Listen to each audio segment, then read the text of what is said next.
வணக்கம். செல்வகுமாரின் மாலை வானிலை ஆய்வறிக்கை. அதிகாரப்பூர்வ வானிலை அறிக்கைக்கு இந்திய வானிலை ஆராய்ச்சித்துறை அறிக்கையை பார்க்கவும். 2026 மார்ச் 13 வெள்ளிக்கிழமை மாலை ஆய்வறிக்கை. அறிவித்தபடி வெப்பம் உயர்ந்து காணப்படுகிறது. இந்த வெப்ப உயர்வு என்பது, இந்த உச்சபட்ச வெப்ப உயர்வு குறிப்பாக வெப்பம் குறைவாக காணப்படக்கூடிய கோயம்புத்தூர் மற்றும் திருப்பூர் மாவட்டங்களில் கூட வெப்பம் சற்று உயர்ந்திருக்கிறது. இந்த வெப்ப உயர்வு 3 நாட்களுக்கு மட்டும்தான், மீண்டும் குறையும். ஏற்கனவே ஒரு நிகழ்வு வந்தது, தூறல் சாரலை கொடுத்த பொழுது தமிழ்நாடு முழுவதும் மேகமூட்டத்தை கொடுத்தது, அப்பொழுது தணிந்திருந்தது. மீண்டும் அடுத்த நிகழ்வுக்கும் இடைப்பட்ட இந்த 3 நாட்கள், அதாவது 13, 14, 15, 12, 13, 14 கண்டிப்பாக கொஞ்சம் உயர்ந்திருக்கும்னு சொல்லியிருந்தோம். 15ஆம் தேதியும் கொஞ்சம் உயர்ந்து இருக்கும். ஆனால் 14ஐ விட 15 குறைந்திருக்கும்.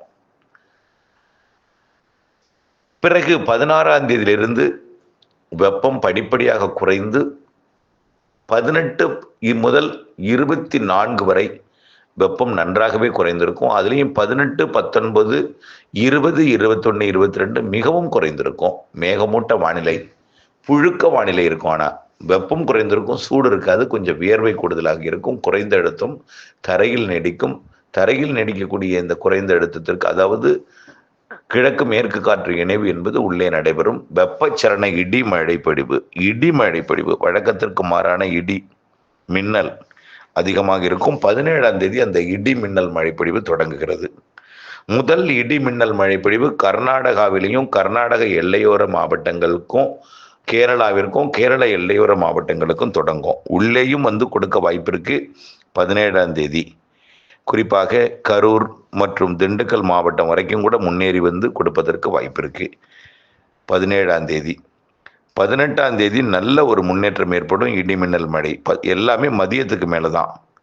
கொடைக்கானல் மலைப்பகுதி, வால்பாறை போன்ற பகுதிகளுக்கு மதியம் ஆங்காங்கே தொடங்கி, பிறகு ஒட்டுமொத்த கர்நாடக எல்லையோர மாவட்டங்கள், கேரள எல்லையோர மாவட்டங்கள் வழியாக தென் மாவட்டங்கள், உள் மாவட்டங்களுக்கு நல்ல மழைப்பொழிவை ஒதுக்கி இடி மின்னலுடன் கொடுக்கும்.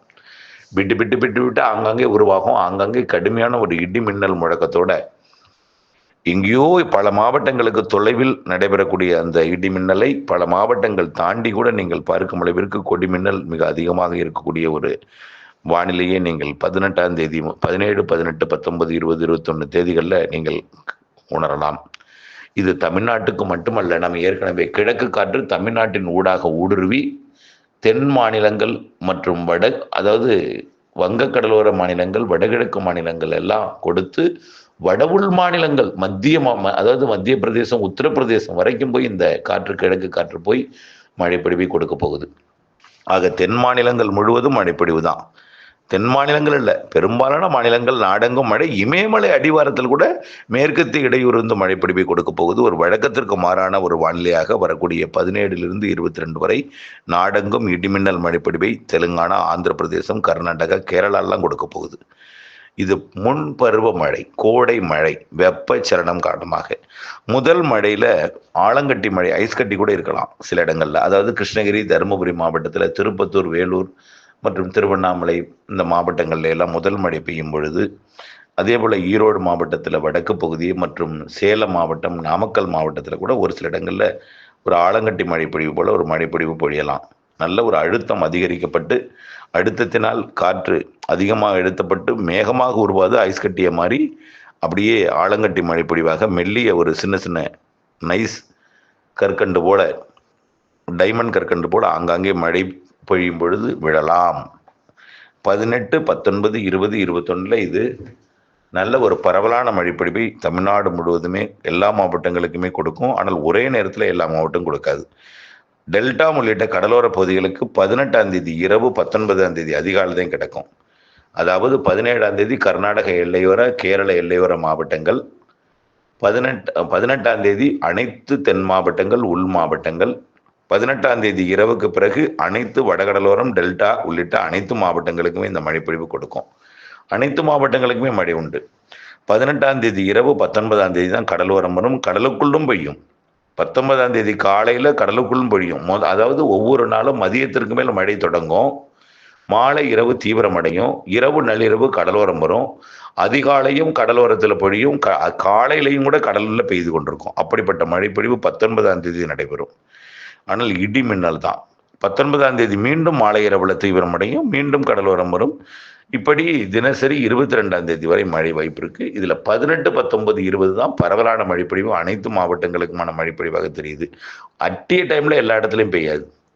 அதாவது கர்நாடக எல்லையோரம் உருவாவது தான் வங்கக்கடலோரம் வரும், கேரள எல்லையோரம் உருவாவது தான் வங்கக்கடலோரம் வரும்.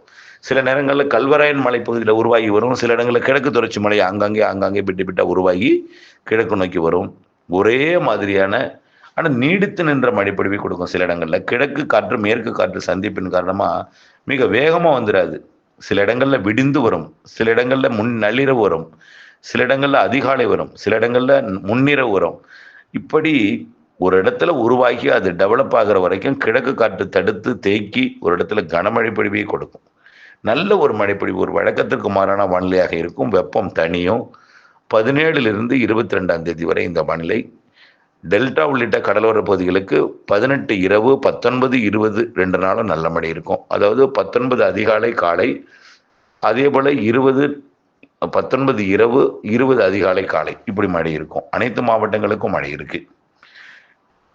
ஆனால் இப்போ ஒவ்வொரு மாவட்டத்திலையும் ஒதுக்கி தான் பெய்யும். கண்டிப்பா இதுவரைக்கும் பெய்யாத கர்நாடக எல்லையோர மாவட்டங்களுக்கு நல்ல மழை பெய்ய போகுது. வடவுள் மாவட்டங்களுக்கும் அதே போல. ஆந்திர கர்நாடக எல்லையோர மாவட்டம் தான் முதலிடத்தை பிடிக்கும். அனைத்து மாவட்டங்களுக்கும் உண்டு. திண்டுக்கல், கரூர், திருச்சி, நாமக்கல், சேலம், தருமபுரி, கிருஷ்ணகிரி, ஈரோடு, நீலகிரி, கோயம்புத்தூர், திருப்பூர் எல்லாமே உண்டு. ஆனால் ஒரே மாதிரியான எல்லா ஊர்லையும் இருக்காது. ஒரு இடத்துல கனமா இருக்கும், ஒரு இடத்துல மிதமா இருக்கும், ஒரு இடத்துல லேசா இருக்கும், ஒரு இடத்துல கடும் இடி மின்னலோட காற்று அடிச்சுட்டு போயிடும்.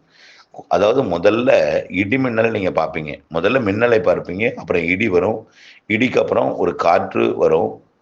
இடி வந்துட்டாலே மழை நெருங்கிட்டுன்னு அர்த்தம். காற்று வரும். காற்றுன்னா பெருங்காற்று இல்லை, கோடை மழையோட வரும் ஒரு காற்று, உங்களுக்கு தெரியும். காற்றுக்கு பிறகுதான் மேகங்கள்லாம் வரும், அப்புறம் தான் மழை வரும். நீடித்து நின்று பண்ணி சில இடங்கள்ல பார்த்தீங்கன்னா நீண்ட நேரம் மின்னலை பார்த்துட்டே இருப்பீங்க, அப்புறம் நீண்ட நேரம் மிடி சத்தத்தை கேட்டே இருப்பீங்க, நீண்ட நேரம் கழிச்சு தான் மழையே வரும். ஏன்னா கிழக்கு காற்று எதிர்த்து தடுத்து கடலோரத்துக்கு மேற்கு காற்றோட வலு நள்ளிரவு அதிகாலை வலு பெற்ற பிறகுதான் கடலோரத்துக்கு அந்த மழை வரும். கடலோரத்துக்கு 2 நாள் கண்டிப்பா மழை இருக்கு. 19, 20, 18 இரவு, 19 அதிகாலை, 19 மாலை இரவு, 20 இந்த நாளில் கடலோரம் வரைக்கும் இருக்கு. அனைத்து மாவட்டங்களுக்கும் 17 தொடங்கி 18, 19, 20, 21, 22 மழை வாய்ப்பு. தொடர்ந்து அப்டேட்ஸோட இணைந்திருங்கள். அப்டேட்ஸ் அறிந்து விவசாயம் செய்யுங்கள். நன்றி.